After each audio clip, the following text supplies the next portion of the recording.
Olá, olá, pessoal! Vamos lá! Pessoal, olha só. Hoje, eu quero falar um pouco sobre o nosso a formação, né, a nossa formação psicossexual, que se dá, como vocês viram, num processo aí que a gente chama de desenvolvimento psicossexual, mas nós focamos em 3 fases do desenvolvimento psicossexual apenas, né, que vai ali do útero materno até aproximadamente 5, 7 anos de idade, dependendo aí, né, do autor que a gente está lendo ou tendo por base, essa idade vai variar um pouquinho. A nossa mente e o nosso corpo se desenvolvem ao mesmo tempo, de acordo com o nosso desenvolvimento na família, pelas fases, né? Ali na família ou na instituição que fez a função de família, seja com o pai, com a mãe ou com a pessoa que fez a função materna e a função paterna. Como que o nosso corpo vai se desenvolvendo ao longo dessas fases de acordo com o que a gente vive, de acordo com como a gente interage com o nosso sistema. Olha isso. O que acontece? Todos esses conhecimentos, eles fazem muito sentido para mim. Então, pegar a sistêmica com as teorias dos traços de caráter da bioenergética, com as disfunções sexuais, com as técnicas da terapia sexual, com as ferramentas integrativas que a gente vai usando, isso tudo faz um sentido enorme para mim. E é como se fechasse, né?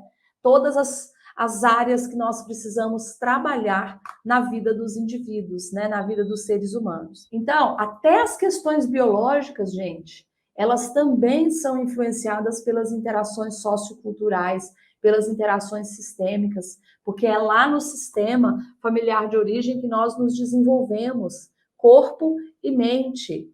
Então, a gente viu quais os traços de caráter têm mais tendência às disfunções sexuais, mas não significa que só esses traços é que tem disfunção, não. E também não significa que todas as pessoas que têm vamos dizer assim, uma porcentagem ou um pico alto desses traços vão apresentar disfunção. Não. Tudo depende, né, de como a pessoa tem lidado com a vida, com os acontecimentos da vida, com os relacionamentos, ok? E é claro, gente, que uma experiência que a gente vive na fase de desenvolvimento psicossexual, a gente vai sendo marcado, né? Vamos pensar que do 0 aos 7 anos a gente recebe uma marca. Que na sistêmica, alguns autores falam de imprinting ou marca do boi, né? A gente recebe uma marca, mas a cada momento da nossa vida, dia após dia, a gente pode ir revivendo essas dores. São os gatilhos, né, que a gente chama de gatilhos que ativam essas dores originais. Olha só, o desenvolvimento, né, corporal, comportamental, que acontece na família, né, por volta ali do útero materno até por volta dos 5, 7 anos de idade, nós falamos então de 5 traços de caráter. Gente, caráter, lembrando, né, que não é dizendo se a pessoa é bom caráter ou mau caráter, né? Ainda que a raiz da palavra seja a mesma, né? No sentido de que, claro, tem um sentido falar do caráter em si, mas não para falar se a pessoa tem boa índole, não é um sinônimo para índole nesse sentido, ok? É sinônimo de quê? De personalidade, né? Dos traços pessoais que cada pessoa carrega.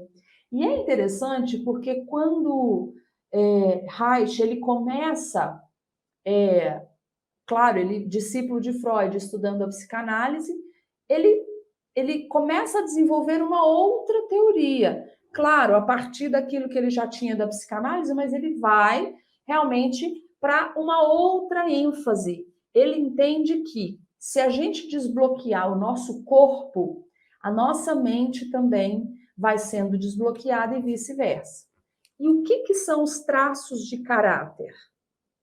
Nada mais são, isso aqui vocês precisam saber, gente. Nada mais são do que o quê? Mecanismos de defesa. Não tem, se a gente pensar um animalzinho, um exemplo, algo que me veio aqui. Um animalzinho que está lá no fundo do mar. Se de repente alguém cutuca ele, ele vai se encolher ou ele vai se esconder. Como que chama aquele tatu bolinha? Olha a imagem que me veio agora. Tem um tatuzinho bolinha, vocês já viram um bichinho? Que se ele é ameaçado, se alguma coisa externa confronta ele ou encosta nele ou ameaça o habitat, né, o status quo ali, o jeitinho que ele está inerte naquele momento, se alguém toca ou se vem algo externo, ele vira uma bolinha, de repente ele se fecha. Já teve essa sensação nos seus relacionamentos? A pessoa de repente se fecha, parece que ela vai para esse casulozinho, parece que ela se fecha e ela se esconde, se isola no mundinho dela ali para se proteger. Então, às vezes, a gente, nos relacionamentos, como a gente não está a todo tempo pensando nisso, por quê? Porque esse conhecimento, ele é tanto para a gente se entender, quanto para a gente entender o outro. Entenda-se como o outro quem? Seu pai, sua mãe, seu marido, seus filhos, seus clientes, seus colegas de trabalho, seu patrão, né? Então, quando a gente fala de traços de caráter, são características que a gente vai formando, que a gente vai incorporando durante a nossa interação com o mundo. E aí, quando a gente fala, então, dessa dor que a gente vai revivendo, ela está totalmente conectada às dores dessas fases. E a gente tem alguns traços de caráter que são esses que mais se fecham, né?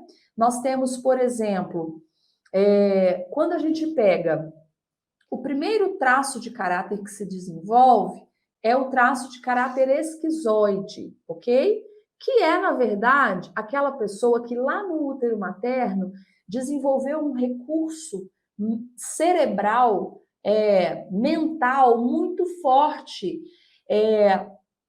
que não praticou, mas assim, que a atividade cerebral estava muito intensa ali dentro do útero, ao passo que o corpinho ficava mais quietinho. Nós já vimos, e se fica quieto, se não tem movimento, não tem energia.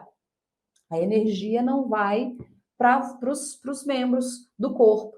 Então, ele tem uma capacidade cerebral muito grande, muito aguçada, né? Então, o recurso ou os recursos poderosos, né? Alguns colegas falam superpoderes, né?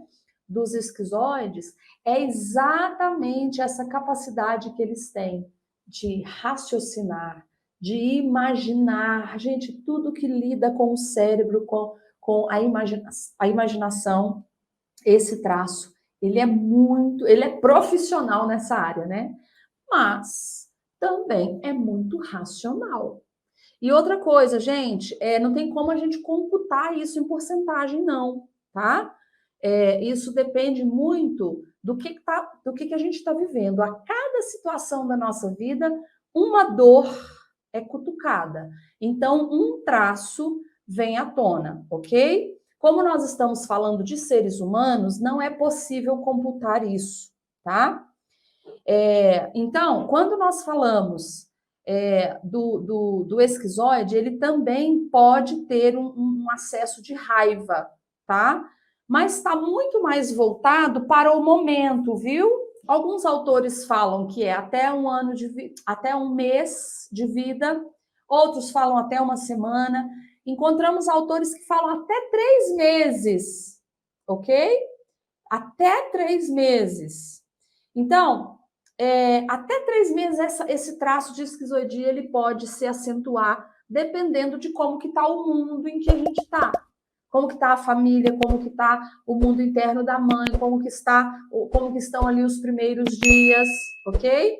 Agora, sexualmente falando, são pessoas que têm uma dificuldade maior em interação, tem uma introspecção muito maior. Ele se fechou lá no útero.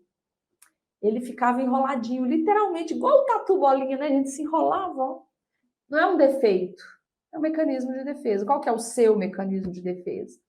Às vezes o nosso mecanismo de defesa, a gente acha que é um defeito, né? Ou a gente acha que tem algo de errado com quem a gente convive, mas na verdade é simplesmente a gente aprender a mexer mesmo com o outro, né?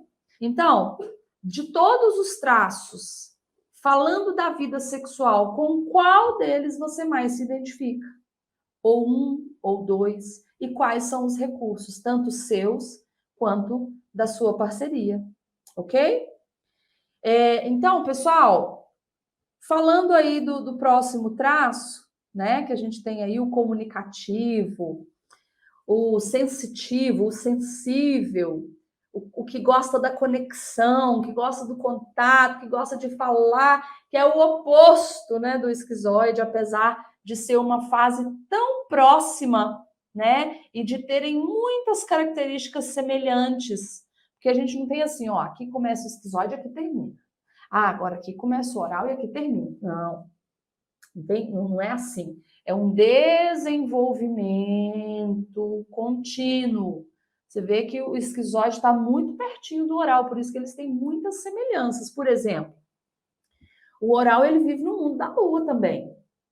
Ele também tem uma atividade criativa, ele também tem uma dispersão muito forte, né? Assim como o esquizoide também, né? Então, ele também não gosta tanto de rotina, tem dificuldade de ficar quieto também, ele quer se conectar, ele quer falar, ele quer sentir, ele quer beijar, abraçar, que já é diferente do esquizoide. Então, você está vendo que tem as semelhanças e aí já começa a distanciar. Mas nós temos esse contínuo, não tem como ir, assim como não tem como dar porcentagem, não tem como dividir as fases, né? Então a gente precisa entender onde que cada dor é ativada, porque eu sei que dor que é essa. Por exemplo, o meu marido, quando ele vai falar em público, quando ele vai dar alguma palestra, alguma coisa assim, ele gosta de se preparar. Esse é o recurso que ele tem. Por quê? Porque ele gosta de saber exatamente o que ele vai falar. Eu já me embanando toda. Se eu preparar, se eu fizer uma anotação e colocar na minha frente, já era. Vocês veem que eu estou falando aqui, falando, é o que vem na cabeça. Eu não tenho um script, eu não dou conta de seguir script. Eu sou ruim para seguir script, né? É um ponto que eu não desenvolvi tanto. Mas eu já tenho um recurso meu que é o quê? O improviso. Eu vou falando aquilo que vai vindo, eu vou fazendo as conexões e falo. Então, esse é o meu recurso. Agora, quando eu vou conversar com alguém, alguma coisa séria, aí eu gosto de me preparar. Por quê? Porque o oral ele é linguarudo. Ele fala primeiro, depois ele pensa.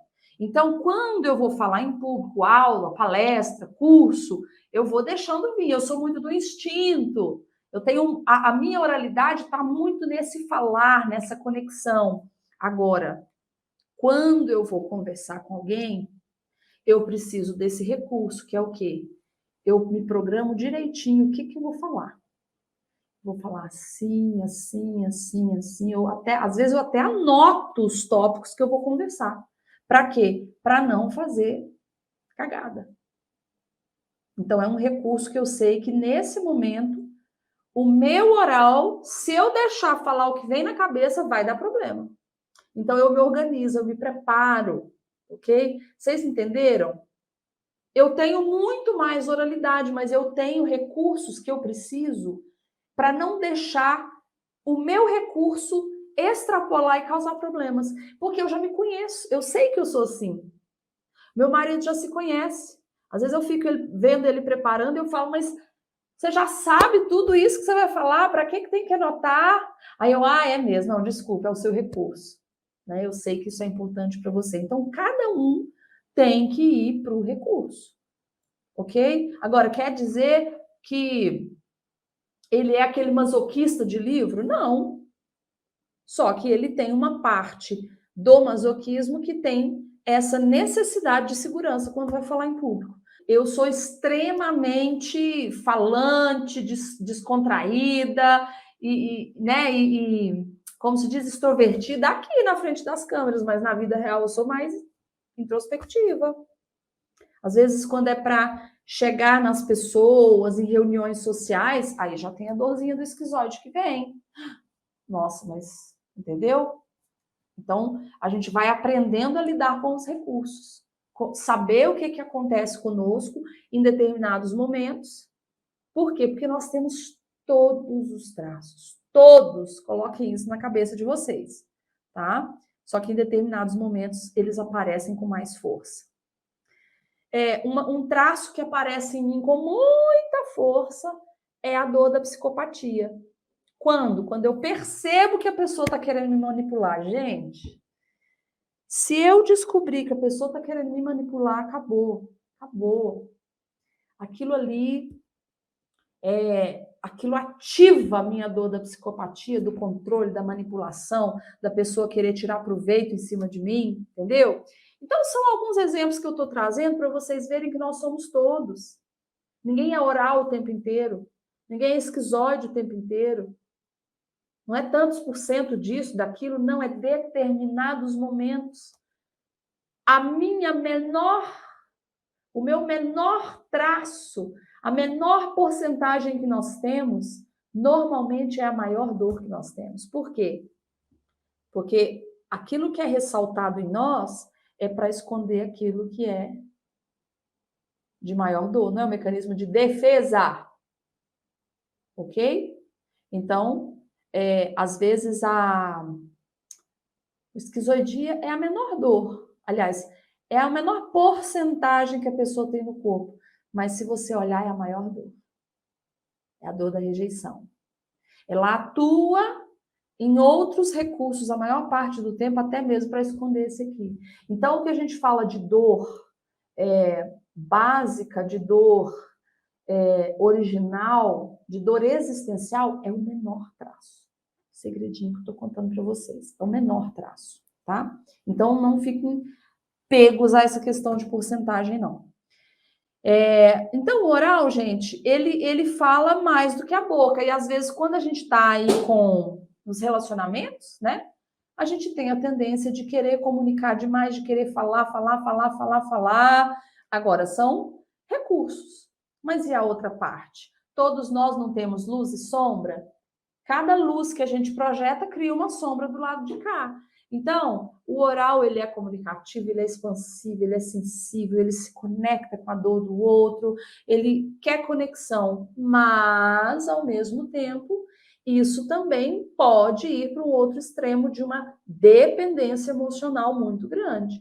Uma dependência das pessoas, entra nas relações para quê, gente? Para sugar do outro tudo que ele tem, que ele não tem. O relacionamento, o outro pobre coitado fica só a pele e o osso emocional, de tanto que o oral suga dele, e não é suficiente. Nunca vai ser suficiente. Enquanto o traço oral não entender que ele não vai conseguir preencher esse buraco dele no outro, nos outros, ele não consegue lidar com essa dor dele. A hora que ele começa a entender que ele precisa se alimentar, se amar, se cuidar, investir nele, nesse autocuidado, na sua sensibilidade, olhar um pouco mais para si, porque ele vive muito pelo outro. Para quê? Para não ser abandonado. Porque a dor original é o ser abandonado e a conexão.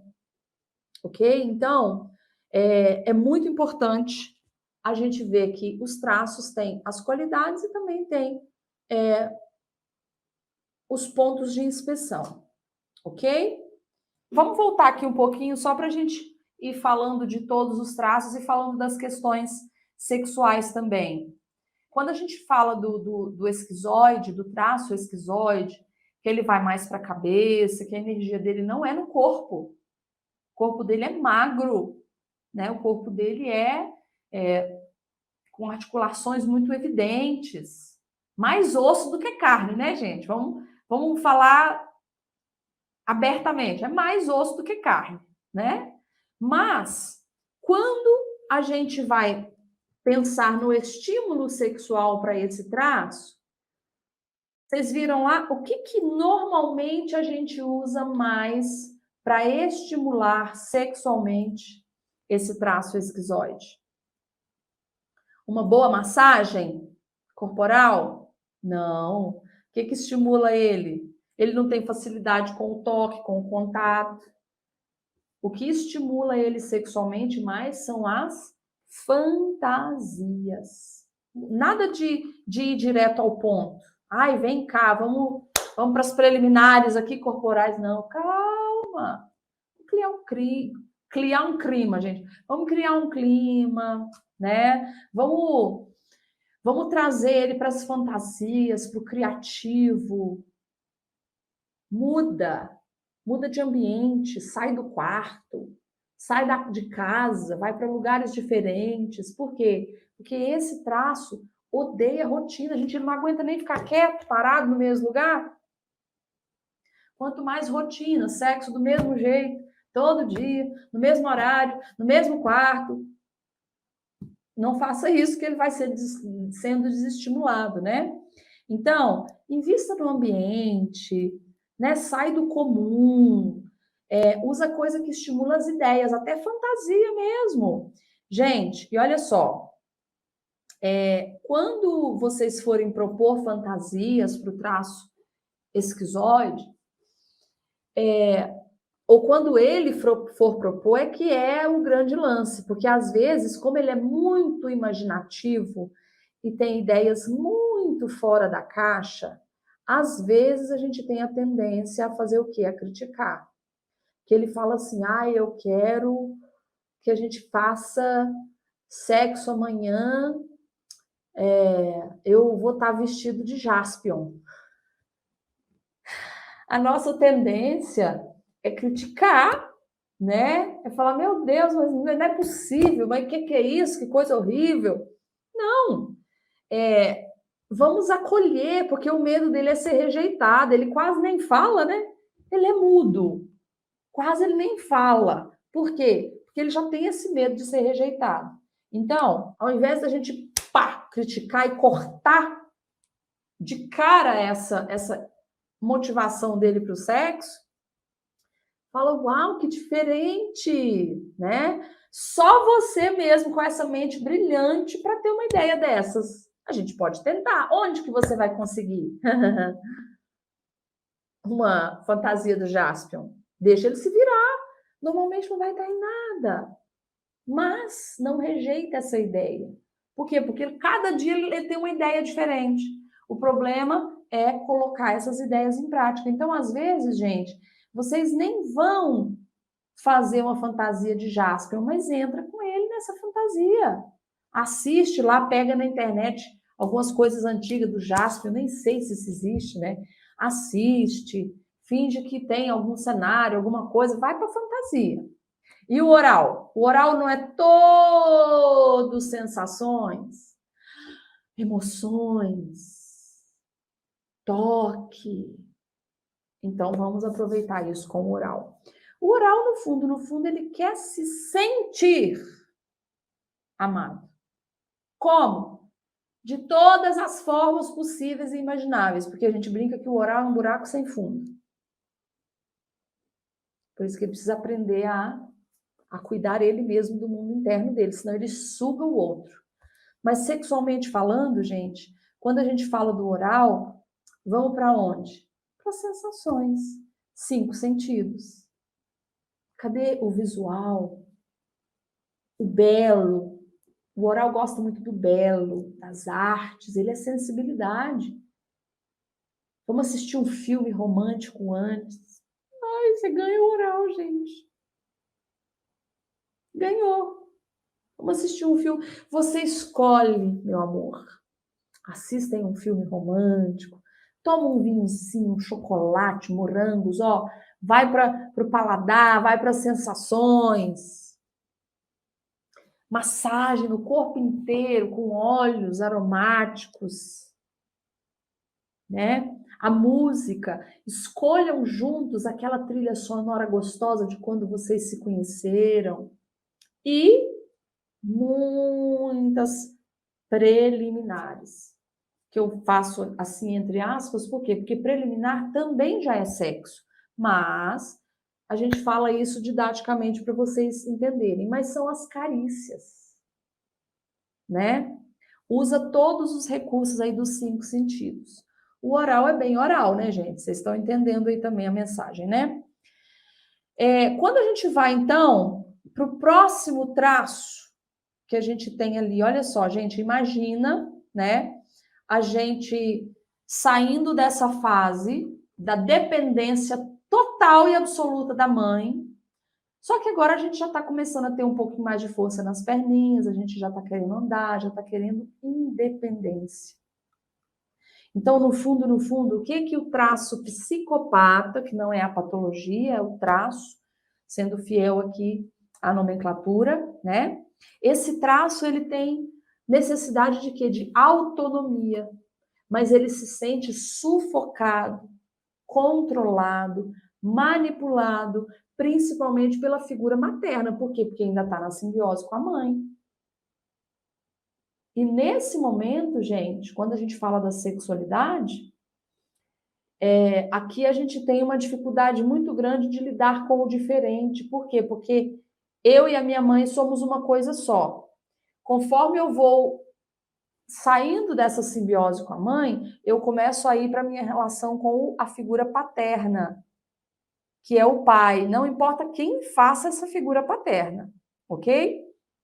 Então, se eu estou saindo dessa simbiose, eu começo a aprender a lidar com o diferente. A pessoa que permanece na simbiose com a mãe, ela não aprende a lidar com o diferente. Então, ela busca aquilo que é igual, ok? Ela busca aquilo que é familiar e igual à estrutura de simbiose com a mãe. Então, às vezes, você quer que a sua parceria seja igual a você. Por exemplo, você tem maior dificuldade de lidar, mas é uma dificuldade exacerbada, às vezes, de lidar com o diferente. Por quê? Porque o traço de psicopatia, ele está muito ligado com a mãe. Muito. Muito ligado. Ah, mas eu nem convivo com a minha mãe. Nós temos que ver aquele período de desenvolvimento, ok? Aquele período lá, que era o período de simbiose com a figura materna, independente de quem tenha feito. Então, o direito de quê? De ser livre, de liberdade.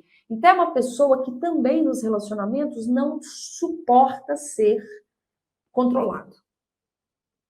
Aquela pessoa que fica olhando o celular dele, que fica pondo regras. Gente do céu, isso detona com a sexualidade desse traço, tá? Por quê? Porque ele quer autonomia.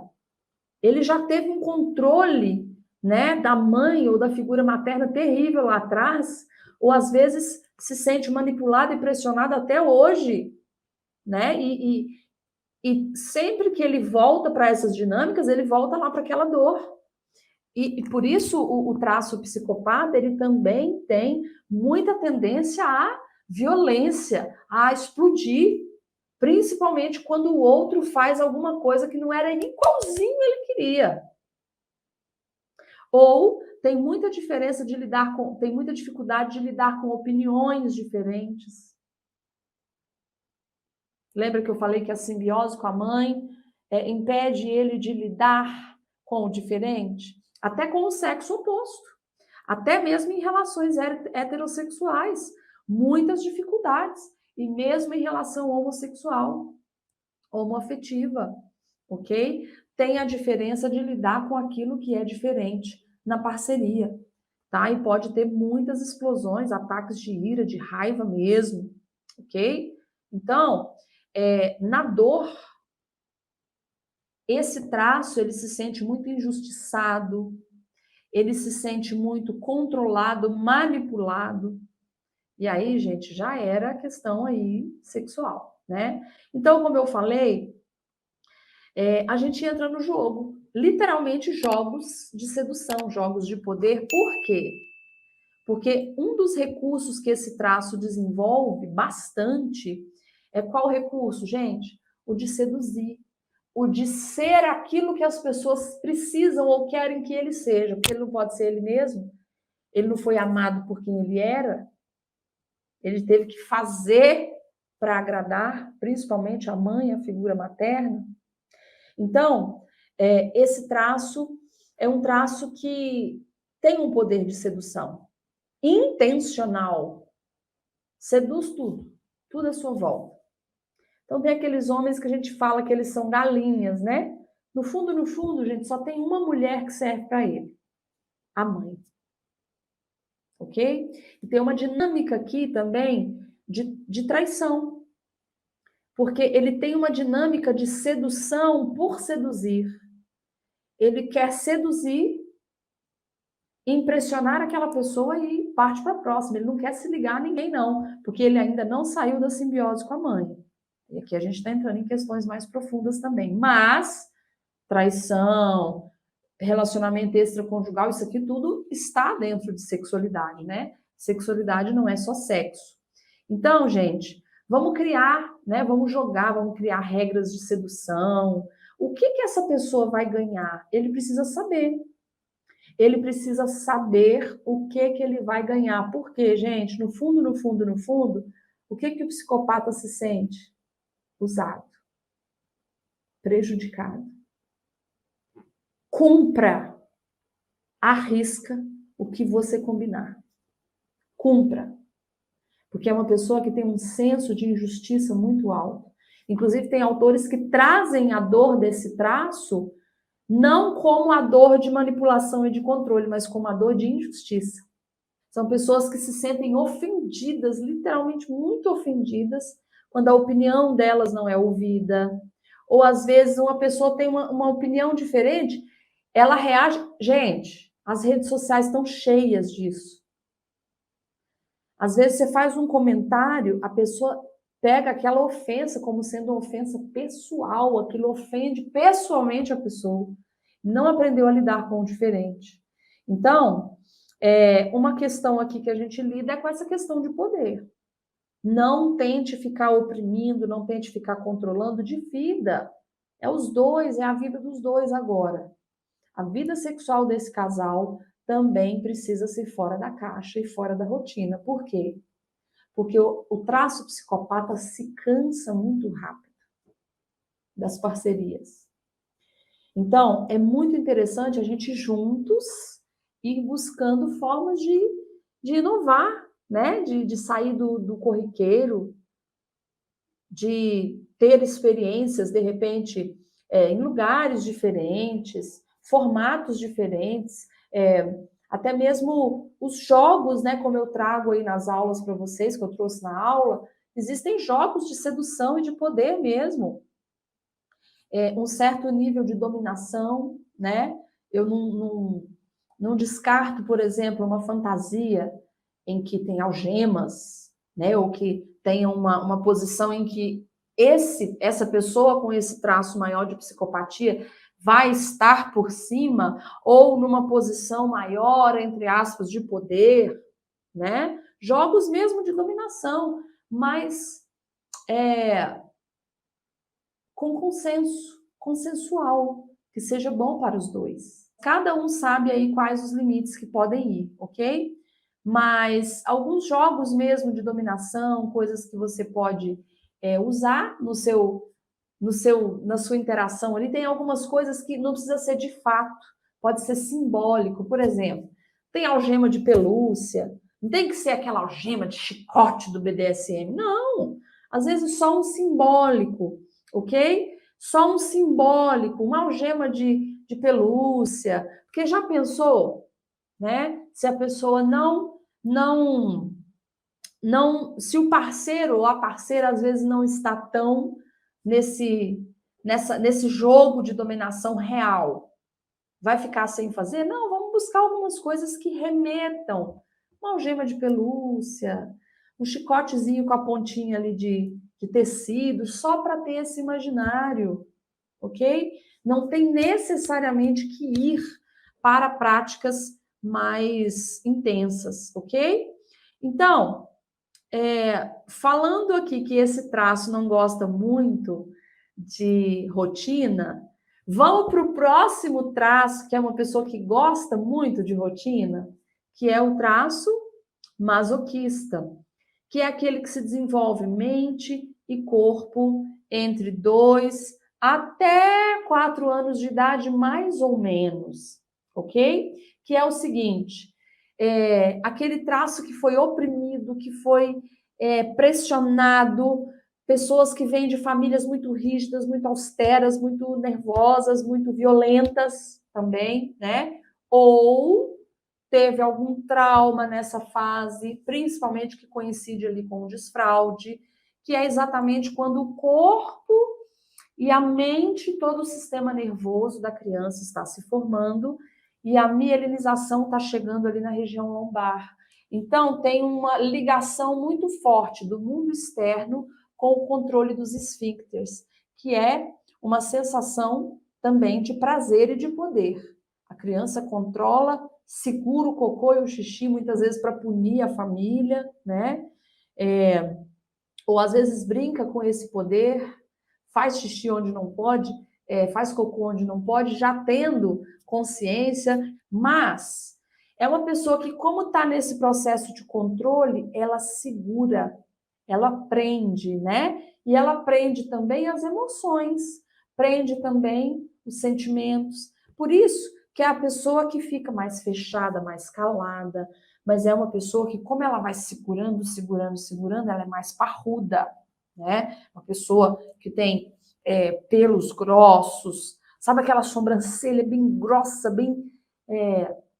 bem marcada, às vezes tem até aquela afundado aqui, que é aquela cara que tem uma cara assim de touro mesmo, né? De muitas vezes de nervoso, né? Às vezes ali por dentro, gente, são pessoas muito sensíveis, são pessoas que sentem muito aquilo que você fala para elas. Só que ao invés delas explodirem, reagirem, o que elas fazem? Elas se fecham, elas guardam. São pessoas que têm dificuldade demais de perdoar e de esquecer. Aquilo elas vão remoendo, remoendo, remoendo, remoendo, remoendo, anos e anos e anos e anos. E a dor? A dor é não poder ser espontâneo. Gente, vamos falar a verdade. Vocês conseguem segurar xixi e cocô muito tempo? Os masoquistas, que têm um traço alto de masoquismo, vão falar que conseguem. Mas os outros não. Os outros não, porque a gente não treinou isso lá na fase de desenvolvimento. Então, essa pessoa, ela tem uma facilidade de prender. Agora, ela teve que prender até quando ela queria soltar. Ela teve que prender até quando ela precisava soltar. Então, o que é a coisa mais espontânea da vida da gente depois de respirar? Xixi e cocô, né, gente? Agora, quer uma coisa mais espontânea do que fazer xixi e fazer cocô e o masoquista não poder fazer, ele ter que segurar? Então, olha como isso gera raiva, como isso gera ódio, como isso vai represando. Por isso que o corpo dele é parrudo.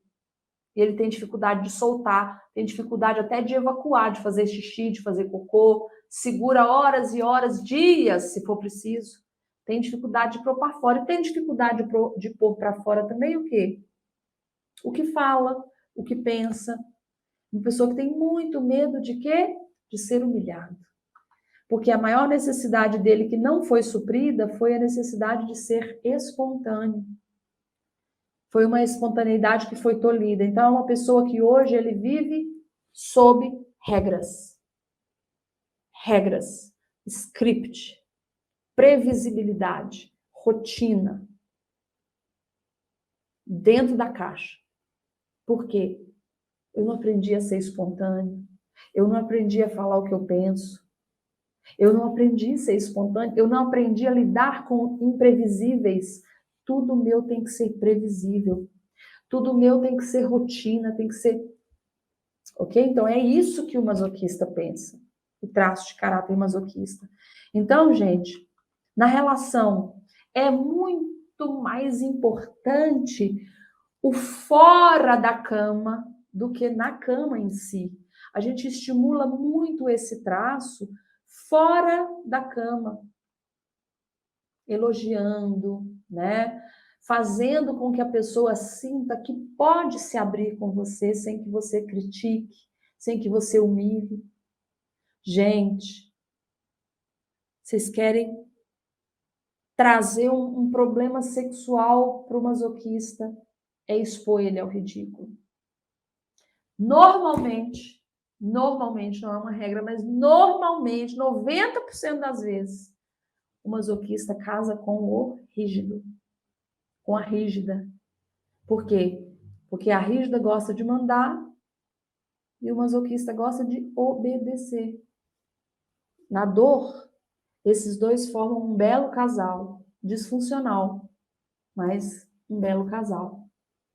Então, normalmente, mulheres muito fortes, mulheres controladoras, acabam castrando emocionalmente e psiquicamente o traço masoquista. Por quê? Porque querem o tempo todo que tudo seja do jeito delas, é um controle, é uma cobrança 24 horas. E aí, cada vez mais, esse é só um exemplo que eu estou dando, cada vez mais esse traço ele vai se fechando, se fechando, se fechando. Aí ele vai para a masturbação e para a pornografia. E na hora do ato sexual pode ter, sim, muita propensão à disfunção erétil.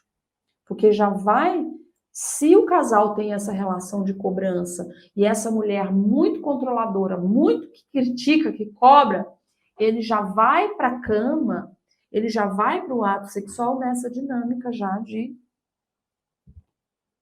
O medo dele não é falhar? O medo dele não é ser humilhado? Então, isso se reflete lá na cama também. Na verdade, gente, quando a gente fala de como é que a gente lida com essas questões, é um processo principalmente, aí eu nem vou entrar nisso, mas é uma questão sináptica. Não é que a gente vai mudar o traço, a gente vai criar outras conexões que vão nos ajudar a lidar melhor diante das situações de perigo. Pensa no caminho, no trieirinho, né? Quem aqui já andou em fazenda ou em grama, né? Nos parques. Quando a gente vai passando por aquele caminho, ele vai ficar sem grama. Por quê? Porque teve muita passagem por ali. A gente faz esse comparativo com as sinapses, né? Como se fossem caminhos neurais.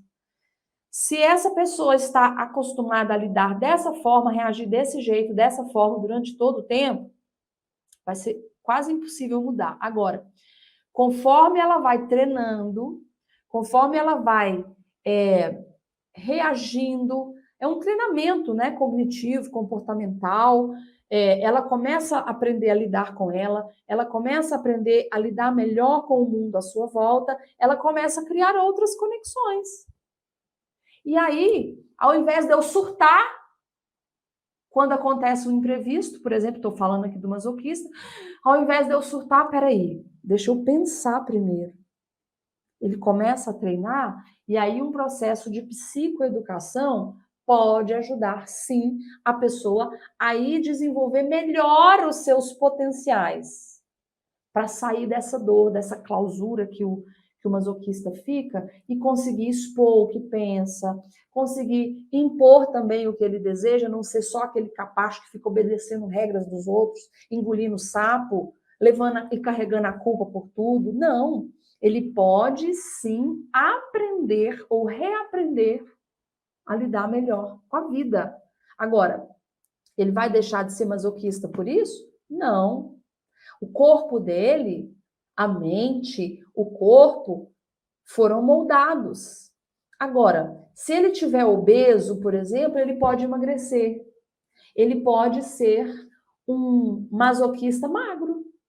Porque normalmente os masoquistas são grandes e parrudos. Por quê? Porque aguenta peso, sapo, engole lixo dos outros, das relações, carrega todo mundo nas costas. Ele tem que comer, ele tem que ficar grande para dar conta de tudo isso. Conforme ele vai entregando o lixo para cada um, de quem é, cada um vai lidar com a sua vida, eu vou lidar só com a minha parte. Não sou culpado sozinho por tudo que acontece, vamos dividir aqui as cargas, até o corpo dele pode ir emagrecendo. Então, assim também o oral. O oral, quando ele está na dor do abandono, ele tem a tendência ou a engordar, quando é oral do excesso, ou a emagrecer e ficar igual um palito, quando é oral da falta. Ok? E assim o masoquista, como eu estou dizendo aqui. Então, nas relações, a gente vai... Esse aqui é o objetivo, gente. O objetivo de eu trazer essas informações aqui para você é a gente ajudar as pessoas, primeiro a gente se ajudar e depois ajudar as pessoas com quem a gente convive a lidar melhor com a vida, a lidar melhor com os problemas, com as ameaças, a dar conta de reagir de uma forma mais funcional. Depois do masoquista, esse eu falei que ele precisa de rotina, na verdade, ele precisa de previsibilidade. Então, o medo dele é ser humilhado. Então, cuidado. Se você é aquela pessoa que só cobra, que só critica, que na roda de amigos fica falando, ontem o fulano não deu conta, não. Gente do céu. Isso acaba com qualquer tesão que o masoquista possa ter. Ele também tem tendência a, literalmente, quando a gente fala de masoquista, a primeira coisa que a gente pensa é no sadomasoquista, né?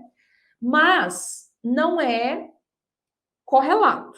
Porém, o masoquista, porque ele aprendeu a sofrer, ele aprendeu a pegar todo o peso para ele, sexualmente falando, eles também têm uma tendência maior ao próprio masoquismo, tá?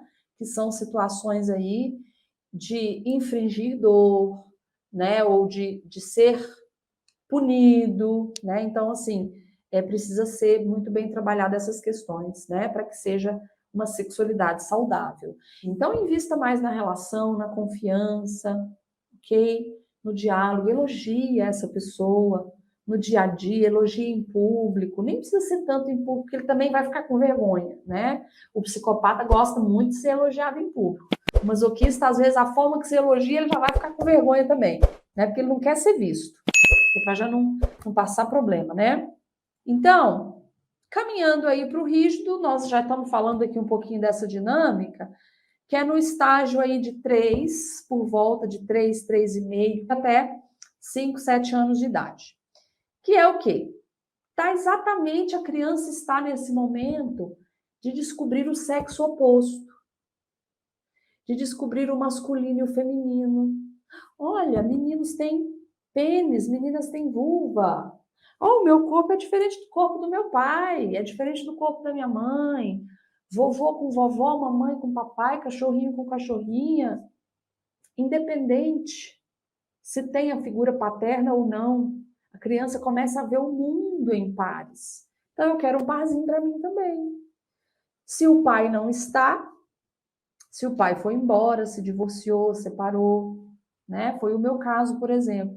Era extremamente ligado ao meu pai e exatamente com 5 anos de idade meus pais se divorciaram. Então, eu não tive a presença dele, mas eu me apeguei e triangulei com ele da mesma forma. A relação, gente, não é presença, é o que está acontecendo no nosso mundo interno, ok? Então, nesse caso aqui, é o direito de ter um par. E aí, o que a gente pensa, né? Nossa cabecinha de criança é muito, muito inocente, né? Não tem nada de erótico, não tem nada de sexual, na verdade. É algo muito natural, né? É um amor que vai surgindo. Claro que nós temos o ápice da disfunção familiar, que é o incesto. O incesto pode acontecer, sim, mas nós estamos falando aqui de um desenvolvimento saudável da família. Mesmo no desenvolvimento saudável da família, acontecem né, essas interpretações dos acontecimentos como se a criança tivesse sido traída, trocada, ok? Então, a gente vai crescendo e a gente vai se desenvolvendo dentro desses traços, o rígido aqui, por exemplo, querendo ser o primeiro, o número um sempre. E ele tem recursos para isso. São pessoas independentes, são pessoas que já têm muitos recursos, né? E essas pessoas, elas querem o quê? Elas querem o direito de amar, mas dificilmente elas se abrem. Dificilmente elas se abrem. Por quê? Porque o coração já é do papai. Gente, isso é real. Eu estou falando para vocês, isso é real. Muitas mulheres, e isso o genograma ajuda demais, porque aí entra o genograma, que é aquela ferramenta que eu mostrei para vocês, que a gente mapeia tudo isso que acontece na vida da pessoa, desde antes dela nascer. Que a gente já vai mapear o ambiente em que ela chega, em qual momento que ela nasce, o que foi esperado para ela, qual que foi o projeto gestacional. Porque tem muita mãe que já tem o filho para quê? Para preencher o buraco do pai. Então, lembra que eu falei que não é só questão de desenvolvimento corporal? Tem genética, tem epigenética e tem sistêmica. Tudo acontecendo junto, por isso que na minha cabeça é tudo uma coisa só. Se você pega as questões sistêmicas e de psicogenealogia, por exemplo, todo ser humano tem um propósito pelo qual ele nasce na família, uma missão. Tem gente que recebe a missão de vir para salvar a família. Tem pessoas, por exemplo, meu pai morreu. Eu estou me sentindo tão vazia, tão sozinha. Gente, eu já ouvi que ginecologista já falou para essa mulher: por que você não tem um filho, então? Você está tão triste, você perdeu o seu pai, arruma uma criança, engravida. Porque aí você vai ter sentido na sua vida, você vai ter alegria. Olha a missão que essa criança já chega na família. Então, ela já chega no mundo interno, na barriga da mãe, nesse ambiente de perda, de morte. Aí eu já estou dentro do útero da minha mãe, eu sinto tudo que ela está sentindo, eu faço um pacto com ela lá dentro. Mamãe, eu vou ser a razão da sua alegria, então. Já que você me teve para que eu seja a sua alegria, eu serei. E eu fico vinculado a esse acordo, usando metáforas aqui, né, gente? A esse acordo inconsciente que acontece dentro do útero, para quê? Eu fico apegado nessa missão para sempre. Aí eu não consigo romper. Se eu rompo, eu também não consigo continuar, eu volto. Não consigo ir embora nunca. Por quê? Porque eu sou a alegria e a vida da minha mãe. Então, nada melhor do que desenvolver problema financeiro, porque eu tenho que ficar grudado com a minha mãe. Então, a gente já chega, num ambiente, já teve toda uma expectativa que foi criada em cima daquela criança que chegou. Aí ela chega com tudo isso já de informação, com todos os legados, com todas as dinâmicas acontecendo da família, e aí sim ela vai se desenvolver corpo e mente no meio disso tudo, tá? Então, pessoal, para a gente ir finalizando, o rígido ele tem essa energia sexual alta. E aí vamos supor que ele está num relacionamento, por exemplo, com uma pessoa que tem uma energia sexual mais baixa. Aqui, sempre eu dou o pulo do gato para quem é casado com rígido, para quem namora, para quem é noivo com rígido. Sexo não é só penetração, ok? Sexo não é só penetração. Estimulem sexualmente o rígido, mesmo que não vai ter o coito, sabe? O ato sexual. Então, nós temos tantas práticas, né? O próprio sexo oral, brinquedos, estímulos, tudo isso que você vai colocar a energia sexual do rígido em prática, em ação, né? Vamos dizer assim, sem necessariamente ter que ter penetração. O desejo sexual do casal dificilmente vai ser igual. Sempre vai ter uma discrepância. Mas para quem é casado com o rígido, que está no seu recurso, que o recurso do rígido, inclusive, é o sexo, é o ato sexual, é a sexualidade, é a aparência física, a beleza, a vaidade, tudo isso, né, o autocuidado, tudo isso influencia na sexualidade dos rígidos. Por exemplo, uma mulher que tem a rigidez, por exemplo, chega os filhos, aí ela descuida do corpo, aí ela não se cuida mais, ela não tem tempo mais para ela, isso vai começar a detonar a sexualidade. Por quê? Porque o rígido, ele precisa desse autocuidado, ele precisa cuidar da aparência, da beleza. Eu não estou falando, gente, que tem que ser a Miss Universo, não. É aquela mulher que às vezes, eu não tenho dinheiro para ir no salão. Você mesma se cuida. Você mesma passa o seu creme, faz a sua unha, arruma o seu cabelo, se cuide, mulher. Olhe para você. O homem também é a mesma coisa. Depois que casou, ficou lá, engordou 500 quilos, né? Virou só pai, virou só mãe. Bora se cuidar. A atividade física ativa muito a energia sexual. Para os rígidos é muito importante para ativar essa energia sexual que está represada ali, ok? Normalmente, o rígido, principalmente se ele for rígido oral, o oral rígido, né? Ou oral rígida, eles têm esse conflito muito grande entre ser mulher e ser menina.